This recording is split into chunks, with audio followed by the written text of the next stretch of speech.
Hi everybody, it's Katie from KatersAcres, and I just wanted to stop by real quick with a little tip for you for polymer clay. This is something that I wrote about years ago on my website, KatersAcres.com, and something that I still do to this day because I find it useful and beneficial for me. One of the things that is hard getting used to with polymer is how quickly it tends to dry out your hands. I work with polymer a lot, and for me, it just takes the oil and the good things right out of my hands. I have lots of cracked fingers and peeling skin and hangnails, and it's very bothersome to me. But the other thing, when I started working with clay that I noticed was the significant amount of color rub. And you know what I mean, right after you've worked with red clay and you'll look at your hands and your hands are nice and red from the clay. I have a little tip for you that might actually help. One of the things I do in my studio is I use hand lotion before I even touch the clay. Now this is St. Ives Extreme Relief Intensive Healing Advanced Therapy Lotion.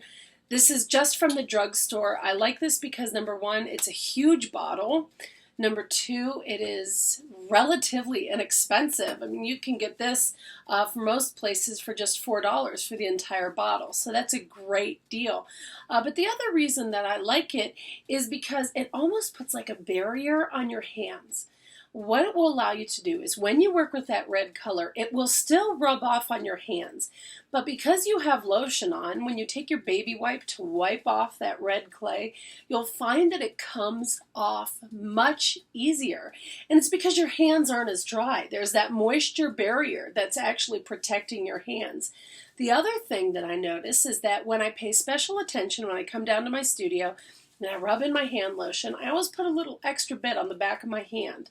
And I'm right-handed, so I take my right hand fingers and I rub my fingers in that lotion.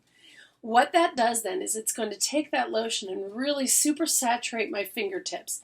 Then I kind of walk around like this and let my fingers dance a little bit. And then I grab my tools, get everything out that I need to use. And then after that, my hands are dry, but when I go to work with the clay, I find that the fingerprints that are left behind are not near as deep, nor are they as noticeable. Again, it's because of that moisture barrier that the lotion actually almost adds like it fills in those fingerprints a little bit, just really helping to alleviate a lot of those deep fingerprints, especially if your fingers are cracked or hurting during the winter months. So I really hope that this tip helps you. In the down bar below, I'll have a link to the blog post that I wrote several years ago all about this that is a little bit more in depth and will give you a little bit more information. So I sincerely hope that you visit.